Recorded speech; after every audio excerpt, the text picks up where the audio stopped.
I don't know if you guys know me. I write for techinasia.com and I write about mainly tech startups in Vietnam, sometimes in Asia. So I'll be talking to you guys from a perspective of startups and maybe talk about 4 or 5 websites that I know of that have made money. But I guess the main question is, can you make money on digital content? And Clicker doesn't work. Yay!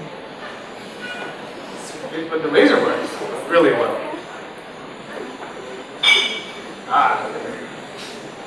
Cool. So yes, you can make money off of digitally. But the question is, maybe not so much. But I guess we have to define what is a lot of money and what is not.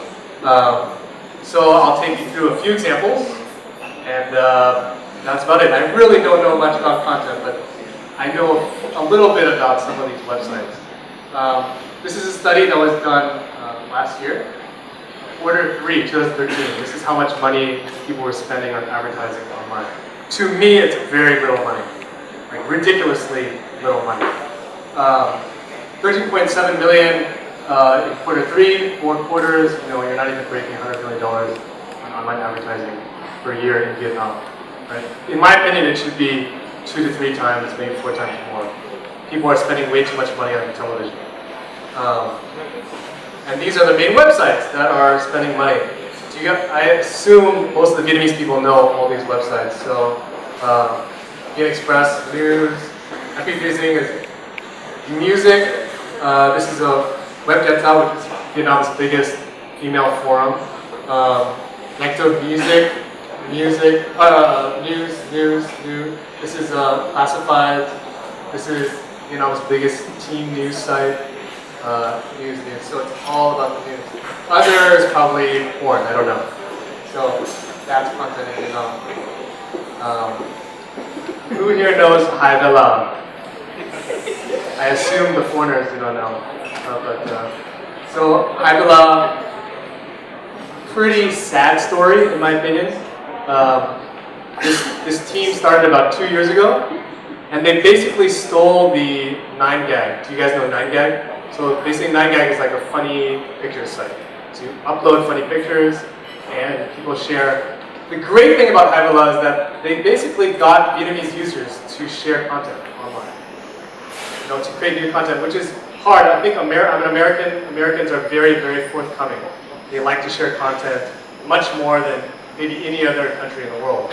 Whereas Vietnamese, it's kind of like they're scared to share. Somehow Hai Da La got it working. They started out on Facebook. They got a lot of people to share.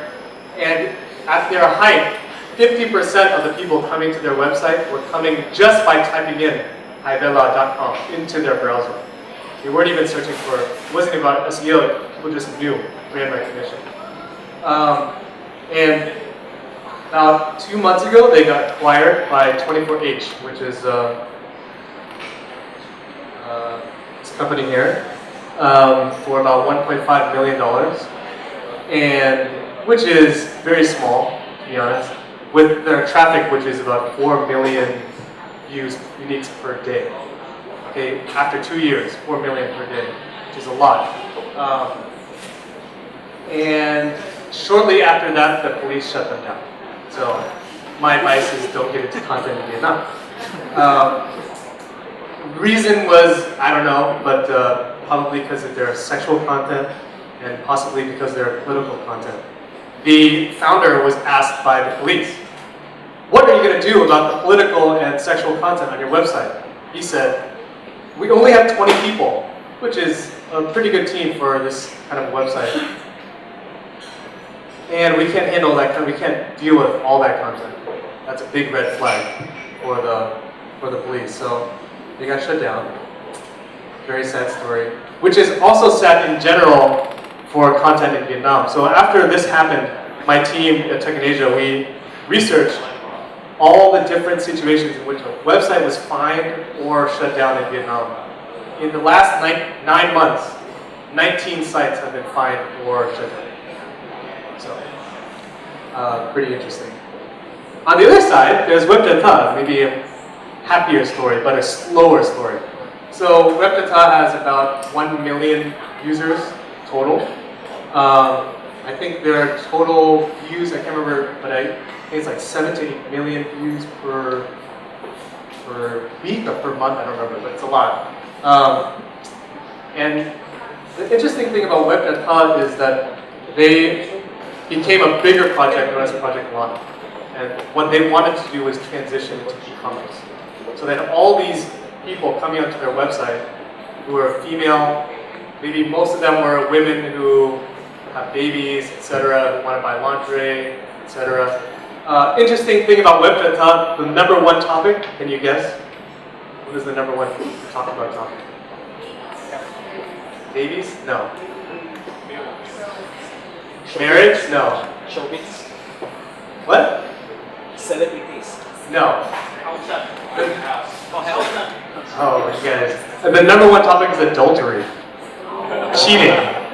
Number one topic is cheating. So, the interesting thing about Web.Pod is they tried to transition into e-commerce, but they really, really struggled. In my opinion, I mean, other people have different opinions, but in my opinion, one reason why they did is because they're not really content, they're a forum, right? They do have some content, or a lot of content on their website, but mainly they're a forum. The problem is that they have a conflict of interest between their users and their brands that they want to host, right? And so when a diaper brand comes onto the website and a user comments about that brand, the management of between the brand and the user is a little difficult. So, but who knows? There's a lot of reasons. It could be operational, could be other reasons. But Web.Pod is, in my opinion, a very cool success story. This is Foodie. Does anybody not use Foodie? People use Foodie. So this is like the Yelp of Vietnam. Foodie is interesting because just like Haidala, is both of these websites did something interesting to get users to produce content, which is they awarded them. So what Haidala actually did is they actually had parties like this, in which they would say, "Oh, you got the funniest image, you get like $500,000 or like $1 million." Right? So they randomly would award their users. Foodie is more systematic. What they would do is, okay, if you come and review the site, we'll give you coupons or we'll give you money or whatever. So their content is getting better and better every year. So pretty cool. And I couldn't find the logo, but these are all the websites of VC Core. So you guys know VC Core? Another sad story in Vietnam recently. So about 1 month ago, they had a problem with their data centers, in which their own data people shut down their data centers. They lost most of their user data. But what VC Core is I would describe it as a reverse Google. So what Google does is it indexes content, right, that other people create. In Korea, there's a website called Naver, and you know Line? So Line comes from Naver, and Naver is Korea's top search engine. What Naver did to beat Google in Korea was to invest in content first, and then index their own content. And then Google just could not compete on that level, right? So VC Core, in a similar way, doesn't index, but it builds all these websites. News, so this is the team news website that I was talking about. This is more of the game world, business. So all these different websites link into VC Core's ad platform, AdMicro. So that's an interesting. And this company is worth about $100 million to $125 million today. Maybe their value was cut in half 1 month ago because they lost all their user data. But that's VC Core.